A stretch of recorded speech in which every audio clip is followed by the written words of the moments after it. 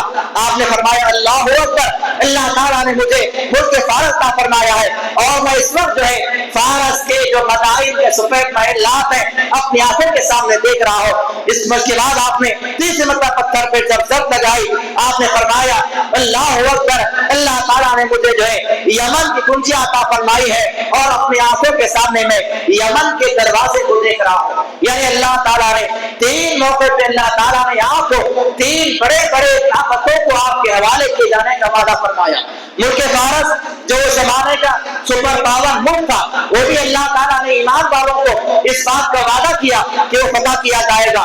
ملک جو یمن تھا وہ بھی آتش شکر کا تھا, وہاں پر عبادت تو کی جاتی تھی, آگ کی عبادت کی جاتی. اللہ نے وعدہ کیا کہ یمن مسلمانوں کے ہاتھ میں آنے والا ہے, اسی طرح جو ہے ملک شام مسلمانوں کے ہاتھ میں آنے والا ہے. اللہ تعالیٰ نے یہ وعدہ اس موقع پر بیان فرمایا. اس کے بعد جب تمام خندق تیار ہو گئی, اب تمام صحابہ ایک طرف ہیں. جیسے ہی مشرکین مکہ, یہودی اور جو تمام قبائل کے لوگ تھے مدینے کے قریب جب پہنچے تو دیکھا کہ بڑے بڑے گڑھے کھدے ہوئے ہیں اور یہ خندق کھود کر لڑنے کا جو کانسیپٹ تھا یہ مشرکین عرب کے لیے, عرب والوں کے لیے بالکل نیا تھا.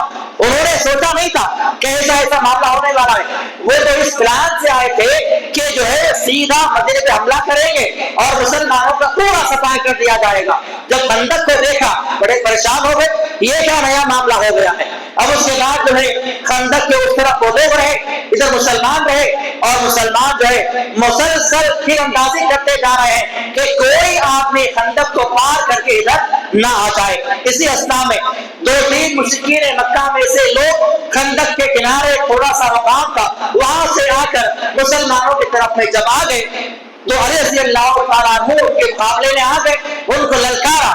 تو ایک مشرک جو ہے جذبات میں آ گیا, اس نے کیا کیا, اپنے گھوڑے سے اترا, گھوڑے کے پاؤں کو کاٹ دیا, گھوڑے کے چہرے پہ تماچا مارا, اسے بھگا دیا اس اعتبار کے ساتھ کہ اب میں مکمل طاقت کے ساتھ ان پہ حملہ کروں گا اور مسلمان کو مار دوں گا. لہذا علی رضی اللہ تعالیٰ عنہ کا اور اس کا مقابلہ ہوا, یہاں تک کہ وہ کافر آدمی جو ہے وہاں پر ڈھیر ہو گیا. جب وہ مارا گیا تو باقی کے جو دو لوگ آئے تھے وہ جو ہے پیٹ پھیر کر بھاگ گئے.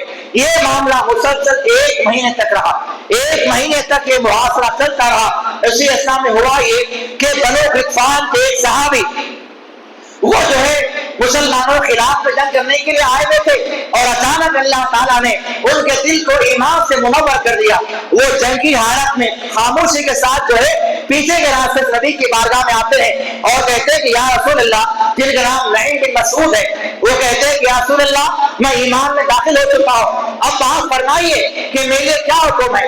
آپ نے فرمایا کہ کیا تمہارا ایمان لانا تمہارے قوم والوں کو معلوم ہے. انہوں نے کہا کہ نہیں, میرے قوم والے اس بات کو نہیں جانتے کہ میں ایمان لایا ہوں. آپ نے فرمایا کہ دیکھو, اگر تمہارے قوم والے, تمہارے جو لوگ ہیں, تمہارے جو لشکر ہے, ان میں یہ بات نہیں معلوم ہے کہ تم ایمان والے ہو چکے ہو, تو اپنے قوم کے لوگوں میں جاؤ, لشکر میں جاؤ اور ان کے درمیان میں پھوٹ ڈال دو, انہیں آپس میں پھوٹ ڈال دو اور لڑا دو. لہٰذا وہ دوبارہ گئے, اپنی فوج میں گئے, اپنے قوم کے اندر گئے اور ان کے درمیان میں انہوں نے پھوٹ ڈال دی. اللہ نے فرمایا کہ اللہ تعالیٰ نے اس پھوٹ کے ذریعے جو ہے ان کے طاقت کو توڑ دیا اور اللہ رب العالمین اس جنگ کے موقع پر جو ہے تیز اور طوفانی ہوا کو مسلط کر دیا, جس کی وجہ سے کافروں کے سینے اکھڑ گئے, ان کے جانور بھٹکنے لگے, ان کی جو ہانڈیاں تھی جس میں کھانا بنایا جا رہا تھا وہ اودے ہو گئے اور وہاں سے وہ لوگ جو ہے ناکام ہو کر واپس چلے گئے. حالانکہ یہ جنگ نہ لڑی گئی, نہ اس میں مسلمان مارے گئے, نہ اس میں کافر مارے گئے, لیکن چونکہ یہ جنگ جو ہے تاریخی ایسے لگتی ہے, اس میں ایک نیا فارمولا اختیار کیا گیا تھا. اللہ نے اسی لیے جنگ کا واقعہ اس سورہ میں بیان فرمایا. پھر آگے اللہ رب العالمین نے 21ویں پارے کے اندر ہوا یہ کہ جب یہ فتوحات ہوتے رہے, جنگ خندق ہوئی, غزوہ احد ہوا, غزوہ بدر ہوا, یہ تمام جنگوں سے مسلمانوں کے پاس جو ہے مال آنے لگا اور جو صحابہ تھے ان ان کے گھروں میں مال آنے لگا، صحابیات کے جو کپڑے تھے ان کا رہن سہن تھا وہ تبدیل ہونے لگا، ان کے پاس کھانے کے لیے کھانا موجود ہونے لگا، پہننے کے لیے لباس موجود ہونے لگا۔ اب یہ سارا معاملہ نبی کی بیویوں نے دیکھا۔ اب اس کے بعد رسول اللہ صلی اللہ علیہ وسلم سے مطالبہ کرنے لگے، یا رسول اللہ دیکھو مہاجرین کی عورتوں کا عالم دیکھو، انصار کی عورتوں کا عالم دیکھو کہ وہ لوگ جو ہیں اچھے انداز سے رہ رہے ہیں، ان کے پاس کھانا ہے، ان کے پاس مال ہے، ہمارے لیے بھی آپ جو ہے کھانے کا، پانی کا، لباس کا، اچھے رہن سہن کا انتظام کیجئے۔ جب یہ مطالبہ ہوا اللہ رسول صلی اللہ علیہ وسلم نے اپنے تمام بیویوں سے قطع تعلق کر لیا، آپ نے تمام سے بات کرنا بند کر دیا۔ اللہ رب العالمین نے جہاں پر اس بات کا تذکرہ فرمایا، اور اس وقت آپ کے نکاح کے اندر 9 بیویاں تھیں، جن میں سے 5 بیویاں قریش کی تھی، حضرت عائشہ، حضرت حفصہ، حضرت ام حبیبہ، حضرت سودہ، حضرت ام سلمہ رضی اللہ تعالی عنہم اجمعین۔ یہ 5 عورتیں قریش کی تھی، اور اس کے علاوہ جو ہے حضرت صفیہ، حضرت میمونہ، حضرت زینب، حضرت جویریہ، یہ 4 عورتیں، کل 9 بیویاں آپ کے نکاح میں اس وقت تھی۔ یہ ساری عورتوں نے مل کر نبی سے مطالبہ کیا کہ ہمیں بھی جو ہے انصار اور مہاجرین کی عورتوں کی طرح رہنا ہے، جیسے ان کے پاس کھانا پانی ہے ہمیں بھی چاہیے۔ اللہ رب العالمین نے فرمایا کہ اللہ رسول صلی اللہ علیہ وسلم ان عورتوں کے مطالبات سے ناراض ہوئے تو اللہ تعالیٰ نے قرآن مجید نازل فرما دیا اور کہا، یا ایھا النبی، اے نبی کریم صلی اللہ علیہ وسلم، آپ اپنی بیویوں سے کہہ دیجئے، ان کنتن، اگر تم دنیاوی جو ہے دنیاوی مال چاہتی ہو، دنیا کا سامان چاہیے، تمہیں دنیا کی غذا چاہیے، تو میں تمہیں جو ہے آسانی کے ساتھ اور بڑے آسانی کے ساتھ اور بڑے شفقت کے ساتھ تم کو چھوڑ دیتا ہوں، تم کو طلاق دے دی جائے گی۔ میرے نکاح میں رہ کر یہ چیز ممکن نہیں ہے۔ اگر تمہیں دنیا کا مال چاہیے، دنیا کی دولت چاہیے، تمہیں کھانا چاہیے، لباس چاہیے، اسرحکم سراحا جمیلا، میں تمہیں آسانی کے ساتھ دولت دے دیتا ہوں، تمہیں چھوڑ دیتا ہوں۔ لیکن اگر تمہیں تردن اللہ رسولہ والدار آخرہ، اور اگر تمہیں اللہ اس رسول چاہیے اور آخرت کا گھر چاہیے، تو پھر تمہیں دنیا نہیں مل سکتی۔ جب اللہ تعالیٰ نے غصے کے انداز میں یہ آیت کریمہ نازل فرمائی، سب سے پہلے حضرت عائشہ رضی اللہ تعالیٰ عنہا نے نبی کے بارگاہ میں جا کر معافی مانگی، اور اس کے بعد تمام عورتوں نے معافی مانگی اور کہا ہمیں اللہ اس رسول چاہیے، ہمیں دنیا کا مال، اس کی دولت نہیں چاہیے۔ اس طرح اللہ رب العالمین نے اس سورہ شریفہ کے اندر ان کا واقعہ بیان کیا ہے۔ اسی طرح جو ہے اگلے پارے کے اندر بھی سورہ احزاب کی جو ہے کچھ آیتیں موجود ہیں، اور اس کے اندر بھی کچھ واقعات انشاءاللہ کل کے درس میں بیان کیے جائیں گے۔ اللہ رب العالمین سے دعا ہے اللہ تعالیٰ جو ہے جو کچھ بھی کہا گیا ہے کہنے والے کو، سننے والوں کو عمل کی توفیق عطا فرمائے۔ اللہ تعالیٰ ہماری عبادات کو، ہمارے روزوں کو، نمازوں کو، دعاؤں کو اپنے مہربانی سے قبول فرما لے۔ اے اللہ ہمارے اعمال میں اخلاص پیدا فرما، للہیت پیدا فرما، ہمارے دلوں میں تقویٰ پیدا فرما۔ اے اللہ جس رات کی تلاش میں ہم یہاں پر مرد اور خواتین جمع ہیں، اے اللہ وہ بابرکت رات ہمارے نصیب فرما دے۔ ہمیں وہ عظیم ترین رات کی جو ہے فضیلتیں ہیں، جو برکتیں ہیں، وہ ساری برکتیں فضیلتیں نصیب فرما دے۔ اے اللہ ہمارے لیے جو ہے یہ رات جو ہے 1000 مہینوں کی رات سے بہتر بنا دے۔ ان میں کیے جانے والے اعمال کو اپنے فضل سے معاف جو ہے قبول فرما لے، ہمارے گناہوں کو معاف فرما، ہماری عبادت قبول فرما لے۔ اے اللہ جو مسلمان بیمار ہیں ان تمام کو شفا کاملہ عاجلہ عطا فرما۔ آمین واقول قولی ھذا استغفر اللہ ولکم وآخر دعوانا الحمد للہ رب العالمین۔ السلام علیکم ورحمۃ اللہ وبرکاتہ۔